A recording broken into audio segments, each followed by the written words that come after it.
All right, so I want to talk about two earning trades I did yesterday on FedEx and Adobe. They were announcing earnings Tuesday after close. So I did a put credit spread, which is a strategy that I like because it allows me to take advantage of volatility crush. So, for example, we know that after earnings, there's a good chance the stock moves hard, but we don't know which direction. Some people like to buy options. For example, they'll buy a call option if they think the stock will go up. They'll buy a put option if they think the stock will go down. But by doing that, they really have to predict direction. So they have to be good at predicting direction. Not only that, but the stock has to move more than the premium paid in order to start making a profit. So you have to predict direction, but also amount of movement you have to get right as well. At the same time, because earnings hasn't been announced yet, there's increased volatility in the premiums, in the option premiums, because there's still an element of surprise, an element of mystery. So that makes the premiums rich, makes them expensive. So you don't want to buy something that's expensive. So I'd rather, personally, I prefer to sell options when doing an earnings trade. And because I don't know which direction the stock is going, I like to sell a put credit spread, an out of the money put credit spread. So let's start with Adobe. So Adobe was trading at around $4.95 before the close on Tuesday. So the expected move was about 30 points. So I went 30 points lower, which gives me a 462.5 put. And how do I get the expected move? It's basically the straddle value yesterday, at the money straddle value. So it's basically the value of the put option and the call option at the 495 strike yesterday before the close, which was giving me about 33 points. So if I go to Questrade, just to show you how to get the straddle. So if I go option Adobe, I just click on straddle, and yesterday the 490 straddle was about $33. So actually another possible trade would have been to sell the straddle and then buy it back today. You would have made a profit of about $1,200 or even more, $1,500 with just one contract. But it's a bit risky because you don't know if it's going to stay within the expected move. Yesterday the straddle value was 33. So that was a strike that I chose, 33 lower, 33 points lower. Gives me the 462.5 strike, and I bought the 457.5 strike put option. But by buying this put option, it caps my loss. My max loss in this trade becomes the difference between both spreads, so 5 points, minus the credit that I received to open this trade, to sell this put credit spread. So I collected 86 cents. Therefore, my max loss is $4.14. Capital required for this trade to actually be able to place this trade is also $4.14. And the idea is, as long as Adobe stays above 462.5 by expiry of September 18, then I keep my premium of 86 cents that I collected. So anywhere above 462.5, as you can see, green zone, that's all profit. Anywhere below 462.5 becomes a losing zone. And obviously my max loss is after 457.5. Anywhere in between 457.5 and 462.5 isn't necessarily max loss. So if you know how to price options at expiry, you can easily calculate what your loss would be. So if the stock is trading at anywhere above 462.5, these put options are going to be worth 0. So that's why they're either going to expire worthless, or I can buy them back for cheap, and therefore my profit is my credit collected. So my max profit is the credit that I collected. If it's trading at, let's say, 450, this put option here is going to be worth $7.50. This put option here is going to be worth $12.50. So this is the put option that I'm going to have to buy back, and this is the put option that I'm selling. The difference is 5. So I'm losing $5 if the stock is trading below 457.6. I'm losing $5, but I collected 86 cents, so my max loss is 414. That's why anywhere below 457.5, my max loss is 4.14.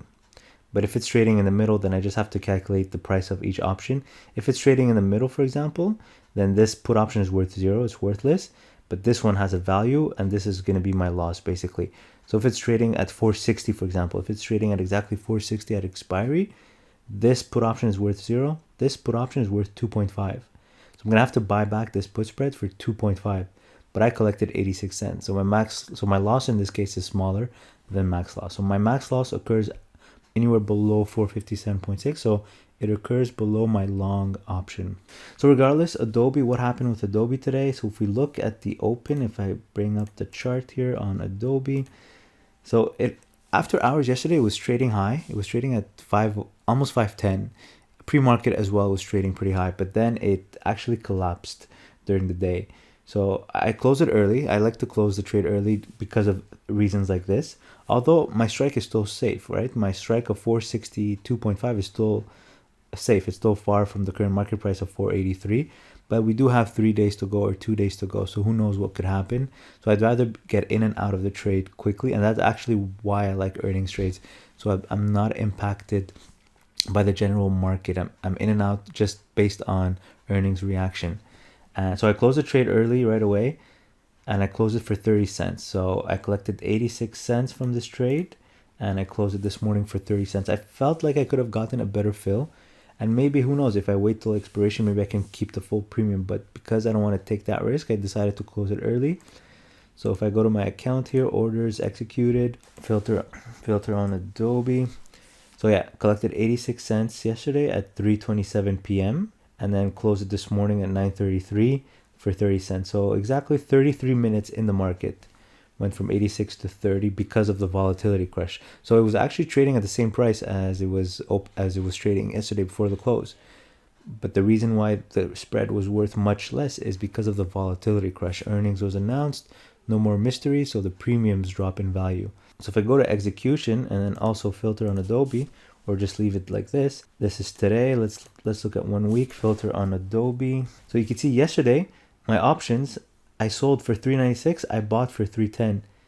This morning, those same options, and the stock was trading at the same price, those options are worth much less. $1.30 and $1. So almost a third of the value because of volatility crash. So that's what I mean by it's best to sell before earnings and then buy back after earnings. And since I can't guess direction, well, then I just give myself more room to be right. So what would have happened if the stock dropped below 457.6 or 457.5? The 6 years, the typo, it should be a 5. So I've got a few choices. Either I close right away for a loss, take my loss and move on, or I could hold on to it and sell a call spread against this. So if I sell a call spread against this trade, it would be at the 462.5 strike and 467.5. There, what that does, it gives me credit. I collect credit from the call spread, so it gives me extra premiums. Therefore, it reduces my max loss because I cannot lose on both sides. I'm either going to lose on the put side or I'm going to lose on the call side because the stock can't be on both sides at the same time.